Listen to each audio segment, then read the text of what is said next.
말씀 같이 나누겠습니다. 오늘 함께 나눌 본문 말씀은요, 시편 121편 1절 2절 말씀입니다. 시편 121편 1절 2절 말씀. 자, 우리 찾으시고 한 목소리로 함께 공독하겠습니다. 자, 시편 121편 1절 2절 말씀입니다. 내가 산을 향하여 눈을 들리라. 나의 도움이 어디서 올까? 나의 도움은 천지를 지으신 여호와에게서로다. 아멘. 아멘이죠? 예, 우리도 이 믿음 가지고 사는 줄 믿습니다. 자, 늘 하는 질문으로 시작을 해볼게요. 오늘 읽은 본문 말씀은 무슨 책이고 누가 하는 말인가요? 책은 시편이죠. 시편은 시를 모아는 책이죠. 근데 우리가 흔히 보는 시집하고는 좀 다른 것이 이스라엘의 역사 속에서 믿음의 고백들과 지혜를 담은 시를 모아는 것이 조금 다르겠죠. 그래서 우리는 이 말씀들을 우리의 믿음의 기준이 되는 성경 말씀으로 그렇게 읽는 거예요. 자, 누가 하는 말인가요? 다윗이 한 다윗의 노래 혹은 솔로몬이라고 해도 틀리지 않아요. 사실은 누가 지었는지 정확하게 알 수는 없거든요. 근데 아마도 다윗의 때에 솔로몬의 때에 아름다운 시들을 쓰기도 하고 수집하기도 해서 책으로 만들었을 것이다. 이렇게 생각하는 거죠. 누가 하는 말인가? 이 시 자체에서 보면 내가 하는 말이에요. 그죠? 첫 절에 첫 말이 내가 산을 향하여 눈을 든다. 이렇게 말하고 있잖아요. 시의 시작을 이렇게 말하는 게 굉장히 의미가 있어요. 내가 얘기하고 있는 거예요. 가만히 생각해 보니까 시편은 대부분 다 내가 하는 얘기들이에요. 우리는 성경 말씀을 읽고 들을 때에 성경에 써 있으면 다 하나님이 하시는 말씀이라고 생각하고 받아들이기가 쉬워요. 어떤 말씀은 그렇기도 하고요. 또 어떤 말씀들은 사실은 안 그런데 그 책이 써져 있는 상황이나 말하는 사람은 좀 다르지만 우리가 그것을 하나님이 나에게 주시는 말씀이다 하고 들어도 신앙적인 의미가 좋고 그렇게 유익한 말씀들이죠. 성경 말씀은 다 그런 의미에서 다 하나님의 말씀으로 들을 수 있어요. 그런데 한 가지 주의할 것은 어떤 부분은 이게 하나님이 하시는 말씀이지 하고 읽으면 내용을 오해하게 되는 경우도 있거든요. 쓰는 사람, 편지로 써졌으면 그 쓰는 사람이 어떤 마음으로 누구에게 썼는가, 시로 썼을 때는 어떤 사람이 어떤 상황에서 시를 이런 마음으로 썼을까, 요거를 먼저 읽어내는 게 그 성경 말씀의 의미를 잘 읽는 순서인 거죠. 그걸 읽어낸 다음에 이 이야기를 통해서 하나님이 나에게 이런 마음을 주신다 하고 들으면 그게 100점인 거예요. 간혹 시편의 말씀들을 한 구절만 따서 하나님의 말씀으로 적용하는 경우를 봐요. 틀린 건 아니에요. 신앙적으로 좋은 거예요. 근데 좀 전에 제가 얘기한 거에 비춰보면 조금 아쉬운 점이 있는 거죠. 이게 누가 썼고 어떤 상황에서 썼고 어떤 뜻으로 말했고를 먼저 읽고 나서 거기에 담긴 하나님의 말씀을 읽어내는 게 더 좋다는 거죠. 하나님이 이 말씀을 좀 전에 얘기한 대로 하나님이 나에게 하시는 말씀이다. 무조건 같은 세팅으로 그렇게 읽으면 이 시를 그렇게 읽었을 때는 하나님이 나에게 도움을 구해라 라고 하시는 말씀으로 들릴 거예요. 근데 맞잖아요. 그렇게 읽어도 틀리지 않죠? 근데 조금 더 생각해 보면 이 시인이 나는 하나님에게서 도움을 구하겠다라고 믿음을 고백하는 내용이라고 보는 게 더 맞아요. 뭐가 다르죠? 같아요. 같은데 의미상으로 결론적으로 같은데 그 마음을 그 의미를 맞게 읽어낸다면 먼저 시인이 이 노래를 썼고 시라고 얘기하지만 시편의 그 시들은 노래일 수 있어요. 고대의 시들은 시와 노래가 구분이 안 됐었잖아요. 노래라고 생각해도 좋아요.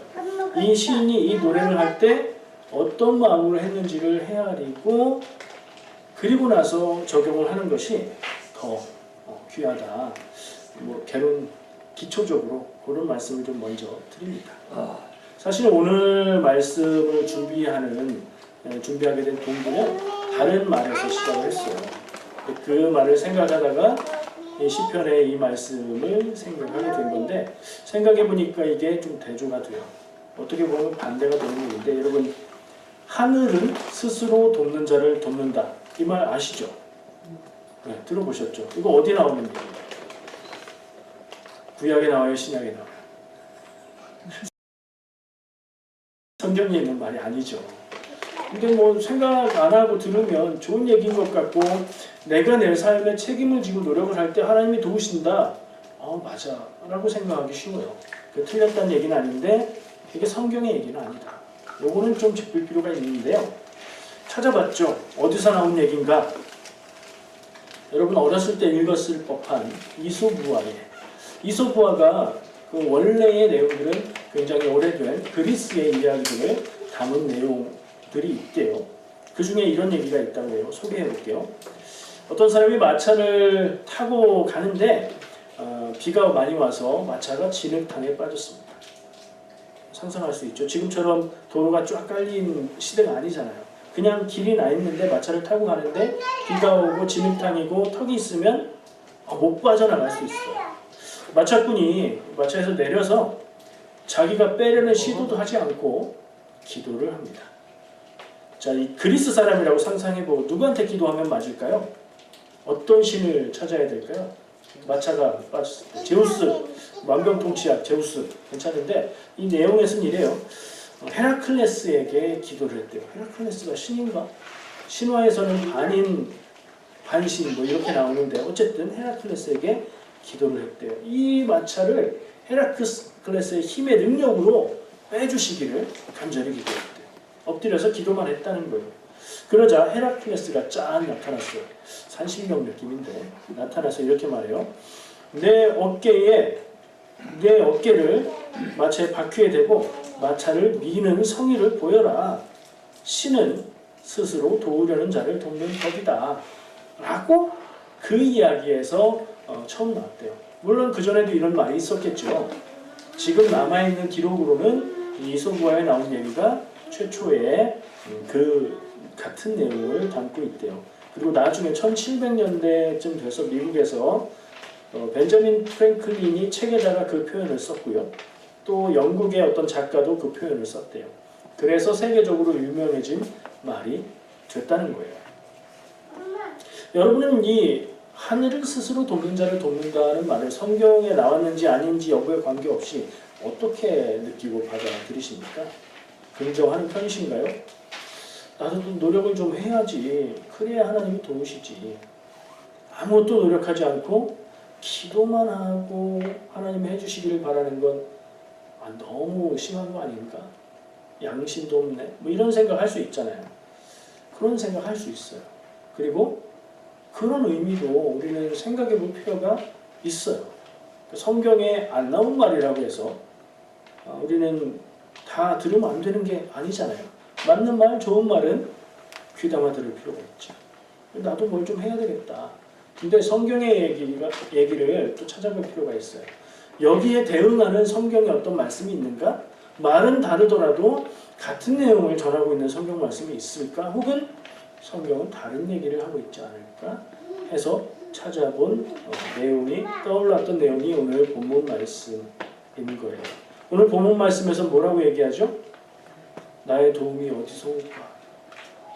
천지를 지으신 여호와 하나님에게서 나의 도움이 온다 라고 믿고 고백했죠. 이게 성경에 깔려있는 도움에 대한 기본적인 태도라고 생각을 했어요. 성경에는 네가 열심히 노력하면 그때 하나님이 도우시겠다 이런 메시지는 없어요. 하나님이 돕기를 원하신다면 네가 먼저 움직이고 노력해라 이런 얘기는 성경에 없어요. 그럼 요걸 놓고 좀 깊이 따져보고 생각을 해야 되는 거죠. 세상의 격언은 네가 스스로 도울 수 있을 때 하늘도 돕는다라고 얘기를 하지만, 성경은 하나님은 스스로 도울 힘이 전혀 없는 자를 도우신다고 말하고 있습니다. 자기가 문제가 생겨도 해결할 수 있는 사람들은 문제가 문제예요? 문제가 아니에요. 문제가 있어도 문제가 아니죠. 해결할 수 있으면. 진짜 문제는 뭐예요? 내가 가진 힘도 없고 능력도 없고 지혜도 없고 재산도 없어. 문제가 조그만 문제인데 힘과 능력과 재산이 있는 사람에게 작은 문제인데 나는 그걸 해결할 힘이 없을 때 그때 문제죠. 심각한 문제죠. 하나님은 그런 자들에게 눈길을 주시고 거기에 집중하신다는 말씀이 성경 말씀인 거예요. 여러분 어떻습니까? 힘도 없고 능력도 없고 지혜도 없고 재산도 없어서 문제가 생기면 하나님밖에 의지할 데가 없는 사람입니까? 아니면 어떤 문제들은 내가 해결할 수도 있는 사람입니까? 어느 쪽으로 가시겠습니까? 나 스스로 그래도 배울 만큼 배웠고 착하게 살려고 노력하고 있고 나도 한다면 하는 사람인데 문제 생겨서 내가 해결할 수 있으면 내가 해결하지. 이쪽 마음도 없지 않고요. 그러나 사람의 삶이 항상 그런 삶을 사는 게 아니잖아요. 내가 도저히 감당할 수 없는 일이 내 능력으로 감당되지 않는 일이 그리고 내 주변에 나를 전심으로 도우려는 진심으로 도우려는 사람이 있어도 어쩔 수 없는 일이 생기나요? 안 생기나요? 생겨요. 그러니까 문제가 아닐 때는 문제가 없어요. 근데 문제가 내가 감당할 수 없을 때 나를 도울 사람도 없을 때 그때는 내가 조금 전에 말한 대로 하나님이 스스로 도울 힘이 전혀 없는 사람을 도우신다에 해당될 수밖에 없는 거죠. 사람의 인생이 여기에 쭉 있는 게 아니에요. 오르락 내리락 하는 거예요. 내가 괜찮고 내가 힘이 있고 내가 능력이 있고 내가 지혜가 있을 때는 내 곁에 연약한 이들을 돌보고 도와주면 돼요. 근데 내가 그게 하나도 없어요. 그리고 나를 그렇게 돌봐줄 사람도 없어요. 그때는 하나님을 바라보는 거죠. 그러면 기본적인 태도가 어때야 될까요? 모든 문제 앞에서 우리가 하나님이 다 해주세요 라고 기도하는 게 맞을까? 이렇게 말하면 조금 이상하죠. 기본적인 태도를 우리는 연약하고 어리석어서 내 삶의 문제를 내가 온전히 해결할 수 없으니 늘 기도하기를 하나님 내 삶의 문제를 하나님이 지키고 인도하시고 해결해 주세요. 하나님 그런 기본적인 태도를 갖고 사는 게 맞지 않겠습니까? 그게 성경적인 삶의 태도 아닐까요? 겸손한 삶하고도 통하는 거죠. 어떤 사람이 누군지는 생각하지 마시고요. 어떤 사람은 자기가 능력이 있다고 생각해서 자기의 능력을 믿고 산다 이렇게 말하는 사람도 있습니다. 나는 자존심이 있어서 내가 해결할 수 있는 것은 해결하고 내가 해결 못하는 건 그냥 포기하고 말아. 이런 생각을 할 수도 있겠죠. 근데 절대로 포기할 수 없는 일인데 내가 전혀 감당할 수 없는 일을 만난다잖아요. 우리 인생. 그럼 어떻게 하겠어요? 그때 가서 겸손하겠어요? 겸손하지 말래도 겸손해지겠지만. 그래서 믿는 사람의 태도는 하나님 앞에 겸손한 것. 그것이 중요하다는 생각을 오늘도 합니다. 하늘은 스스로 돕는 자를 돕는다. 이 메시지가 성경의 메시지와 공통되는 부분이 그거예요. 인간은 도움이 필요하다는 점이죠. 그러니까 인간의 존재를 세상 사람들이 볼 때에도 연약한 존재, 도움이 필요한 존재로 보았고 성경이 말하는 인간도 연약한 존재, 도움이 필요한 존재라는 거예요. 근데 나는 아니야, 나는 아니야 라고 살아가는 건 교만한 거죠. 교만한 삶은 그 생각이 꺾일 수밖에 없는 기회를 만나게 되어 있습니다. 우리는 연약하고 부족한데 세상은 너무 무겁고 무섭고 내가 감당하기 어려운 짐을 지워줍니다. 너무 힘들고 어려워서 기도할 수도 없고 지난주에 그런 얘기 했었죠. 그런 순간 우리는 다 겪으면서 살고 있습니다. 도움이 간절히 필요해서 누군가 나에게 눈길만 좀 줘도 위로가 되겠고 내 이름만 불러줘도 힘이 날 것 같고 내 손을 잡아주면 좋겠을 때가 있다고요. 근데 그런 때 내 주변에 아무도 없다면 슬프고 힘들겠죠. 근데 눈을 들어보니 아무도 없는 게 아니었다는 걸 깨달을 수 있는 겁니다. 성경이 말하는 인간은 연약하고 어리석어서 죄를 지을 수밖에 없고 인간은 죄인이다라는 말의 의미를 여러 가지로 생각할 수 있는데 여기에도 맞닿는 것 같아요. 우리는 연약하고 어리석고 무능하고 그런 존재들이라 죄를 지을 수밖에 없다. 그리고 결국에는 성경에서 말할 때 죄의 결과는 사망, 죽음이라고 말하잖아요. 그래서 결국에는 죽을 수밖에 없는 존재다 라는 것을 우리가 다시 한번 마음에 깨닫게 되는 것 같습니다. 그런 존재가 어디 스스로 도울 능력이나 힘이 있겠습니까? 옆에 있는 사람을 바라보고 힘들 때 서로 위로가 될 수만 있으면 그것으로도 다행이고 잘 사는 것 아닐까 하는 생각이 합니다. 1절 말씀, 본문 시편 1절 말씀에 시편 121편 1절 말씀이 이렇게 말해요. 내가 산을 향하여 눈을 들리라 나의 도움이 어디서 올까? 질문이잖아요. 의문문이잖아요. 근데 이 사람은 이 답을 스스로 가지고 있으면서 이 질문을 하는 거죠. 답을 정해놓고 질문을 하는 경우가 있어요. 참 힘들어요. 그런 대화를 할 때는. 근데 그거하고는 다른 경우인데 이 사람은 마음의 답을 가지고서 나의 도움이 어디서 올까 하면서 이미 눈을 어디를 바라봐요?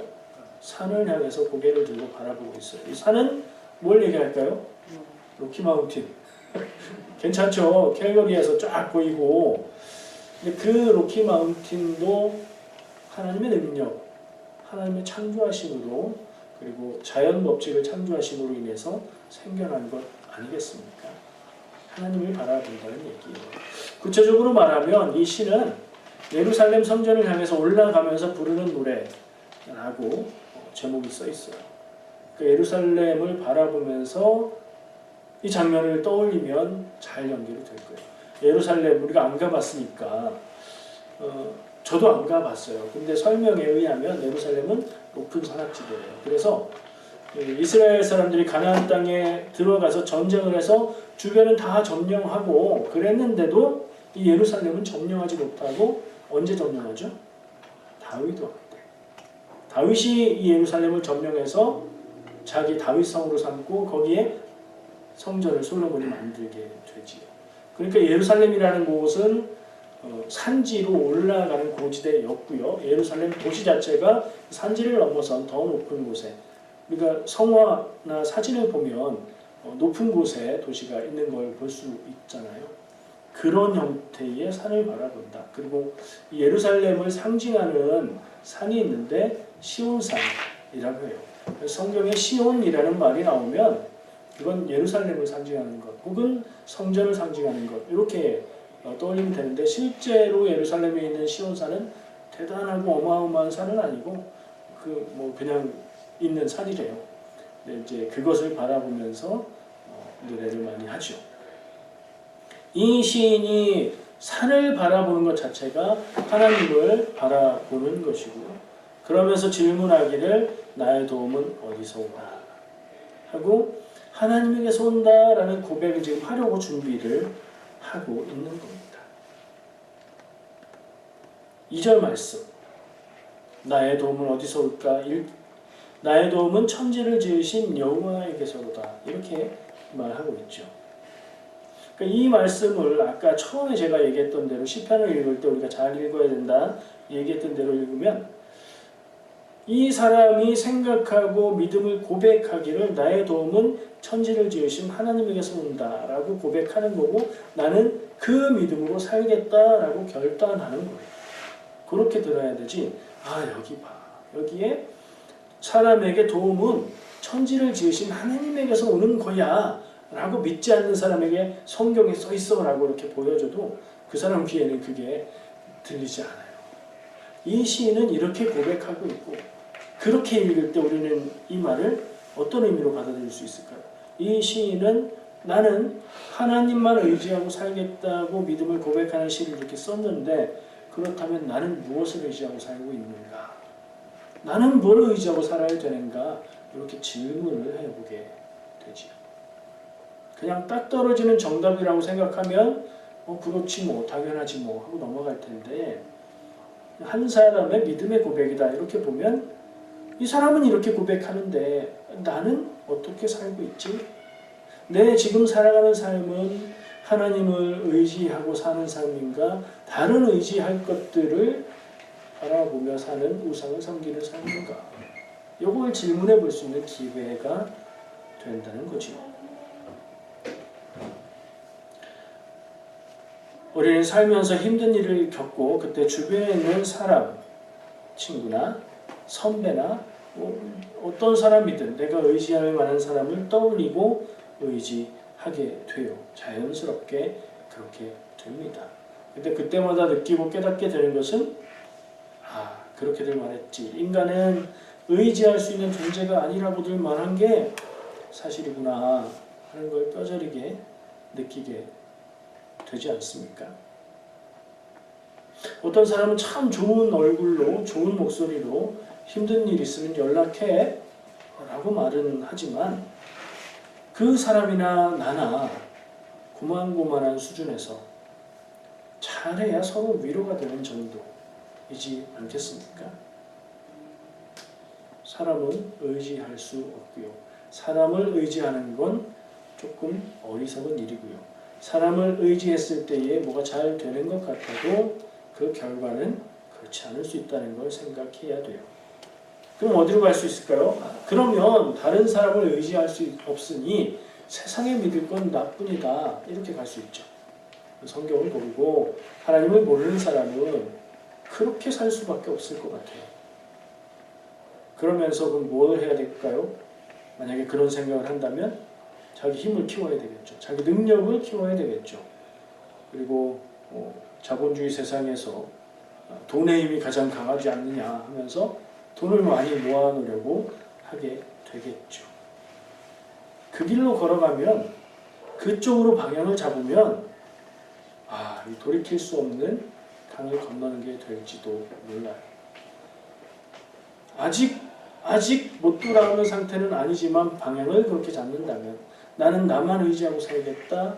그 결론은 내가 모아놓은 돈, 재산, 돈으로 안 되는 게 어디서로 가게 되어 있거든요.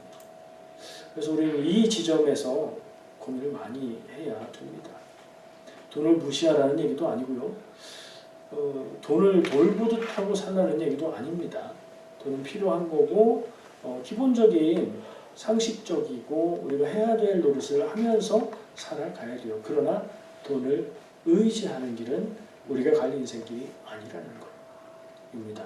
사람도 아니고 돈도 아니고 내 능력도 아니다. 결국에 의지할 수 있는 것은 하나님뿐이다. 이 시를 쓴 사람은 어떤 상황에서 이 노래를 했을까 하는 생각을 한번 상상해 보게 돼요. 인생의 쓴맛을 다 보고 하나님만 의지하겠다. 그렇게 했을까? 상상해 보는 거죠. 산전수전 공중전 이런 표현이 사용한 지 오래돼서 이제는 익숙한데, 산전수전 공중전을 다 겪고 사람도 능력도 믿을 수 없으니 하나님만 의지하겠다고 선언하는 것일까? 그럴 수도 있겠고요. 그런 일들을 겪기 전에 지혜로운 사람이라, 믿음이 있는 사람이라 나는 하나님만 의지하고 살겠다 이렇게 고백하고 선언하는 것일 수도 있겠죠. 수많은 분들의 간증이 이런 얘기를 합니다. 세상에서 이렇게 저렇게 살아봤지만 결국 무너지고 그 끝에 하나님이 계시더라. 나는 그렇게 하나님을 만났고 내 인생이 변화됐다. 그 간증을 들으면서 여러분, 우리가 깨달아야 할 것은 무엇입니까? 인생은 이렇게 저렇게 이쪽 길로 저쪽 길로 방황하고 믿지 못할 것, 의지하지 못할 것을 의지하고 나서 깨닫고 돌이켜 하나님을 의지하는 것이구나, 이 생각을 해야 되나요? 아니죠. 그렇게 하지 말고. 그 간증을 하시는 분도 꼭 그렇게 얘기하죠. 나처럼 살지 말고 최대한 빨리 하나님을 의지하고 사는 삶을 살라고 그렇게 권하기 위해서 그 얘기를 하는 것 아니겠습니까?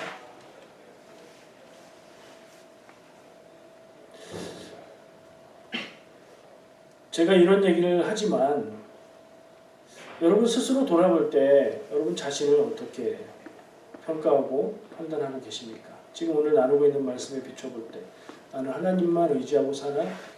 안 그런 부분도 있는 것 같은데 지금 저 얘기를 하고 있는 목사님은 하나님만 의지하고 살겠지? 그럼 그래 보이세요? 그래 보이신다면 제가 연기를 잘 하는 거예요. 사람은 다 똑같아요. 하는 일이 다를 뿐이에요. 하나님의 일을 한다고 해서 하나님을 전적으로 의지하고 믿음을 가지고 살고 있을까? 그건 별개의 이야기인 것 같아요.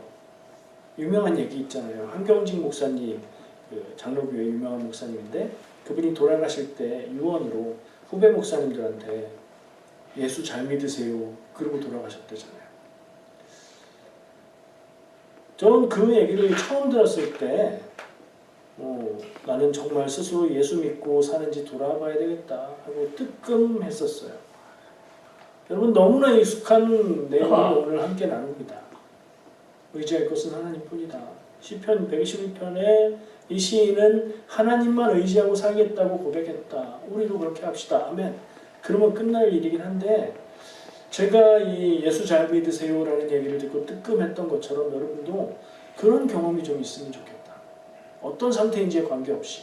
그러면 조금 더 하나님을 의지하고 사는 삶으로 나가는 동력이 생기지 않겠습니까?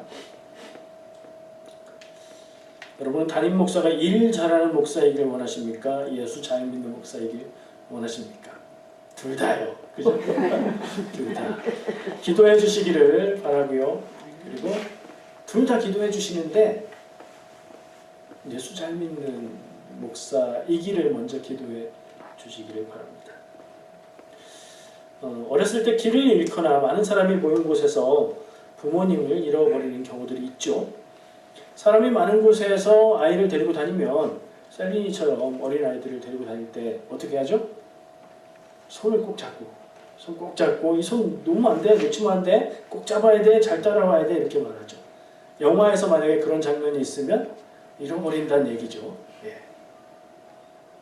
엄마가 잠깐 무슨 일을 이렇게 바라보다가 손을 놓치거나 아이가 엄마의 말을 기억하지 못하고 달려갈 만큼 아이를 끌어당기는 뭔가 있어서 그렇게 가기도 하지요.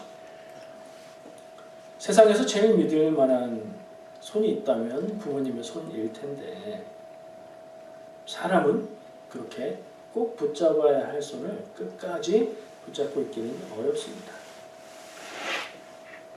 오늘 시편 121편은 3, 4절에서 이렇게 말합니다. 본문 말씀 뒤에 있는 말씀이죠. 여호와께서 너를 실족하지 아니하게 하시며 너를 지키시는 이가 졸지 아니하시리로다. 이스라엘을 지키시는 이는 졸지도 아니하시고 주무시지도 아니하시리로다. 아멘. 손 놓지 않으시는 하나님을 고백하고 있습니다. 저는 그런 상상을 많이 해요. 하나님이 우리의 손을 꼭 붙잡고 계신데 내가 뿌리치고 내가 놓으면 하나님도 어쩔 수 없지 않을까? 그러면서 우리는 하나님 나 그때 힘들 때 내 손 놓으셨잖아요 라고 하는 건 아닐까? calgary에서 살면서 힘든 게 뭐죠? 여름에 더운 거 저는 그렇고요. 근데 다른 데보다 덜 덥잖아요. 겨울에 추운 거 그건 뭐 히팅하면 돼요. 그죠? 근데 겨울에 운전할 때 빙판길 가는 거 되게 위험하죠. 특별히 위험한 거 블랙아이스라고 하죠. 눈으로 볼 때는 얼음이 아닌데 여기가 빙판인 거예요. 운전을 잘하는 사람이 있습니다. 기가 막히게 운전해요. 그때 블랙아이스 위해서는 어떻죠? 그리고 운전 실력 다 소용없어요. 빙판에서 미끄러질 때는 그 어떤 장치도 운전 실력도 소용이 없습니다. 성능 좋은 브레이크로 어제 갈았어. 아 잘됐다. 시험해보자. 브레이크를 꽉 밟으면 더 미끄러지죠. 얼음 위에서. 아무 소용이 없어요. 스노우 타이어로 갈았어요. 미끄러지기 시작하면 그것도 소용없어요. 그럴 때 우리는 영화를 보게 된다고 하죠. 눈앞에 인생이 참 영화처럼 펼쳐진다. 평소에 내가 믿던 것들이 한순간에 무력해지는 순간을 만날 수 있어요. 인생에도 그런 순간이 있습니다. 내가 쌓아온 것들이 아무 힘을 못 쓰는 그런 순간이 있죠. 그 자리에서 우리는 정말 무엇을 의지해야 하는가? 내가 붙잡을 수 있는 것은 무엇인가? 찾게 됩니다. 그런 일을 만나고 나서 찾지 마시고 그 전에 주님의 손을 꼭 붙잡고 살아가시기를 축복합니다. 오늘은 하늘은 스스로 돕는 자를 돕는다는 말로 이야기를 시작했고요. 그런데 시편 121편의 시인은 그 반대 방향의 이야기를 시로 고백한 것을 보았습니다. 사람은 스스로 도울 수가 없다는 것을 아는 사람, 산 앞에서 눈을 들어 하나님의 도움을 구하는 사람, 그 사람에게 천지를 지으신 여호와가 도움이 되신다고 그렇게 고백을 하고 나는 그 길을 갈 것이라고 고백을 한 것을 보았습니다. 우리도 이 말씀 앞에서 내가 연약한 존재임을 인정하는 것, 내가 내 일을 다 알아서 할 수가 없고 나에게는 꼭 도움이 필요하다는 것을 절실히 깨닫는 것이 필요합니다. 이것이 성장하는 믿음의 출발점이 될 수 있습니다. 오늘 우리도 제가 마음에 새긴다라는 표현을 자주 하는데 그 표현을 좀 강조해서 생각해 봤어요. 광개토 대왕비 아시죠? 엄청 크잖아요. 그것처럼 크고 깊게 이 하나님을 의지하고 살겠다는 믿음의 고백을 여러분들의 가슴 속에 새기시기를 축복합니다. 말씀의 고백을 함께 새겨보시죠. 나의 도움은 천지를 지으신 여호와에게서로다. 아멘. 기도하겠습니다.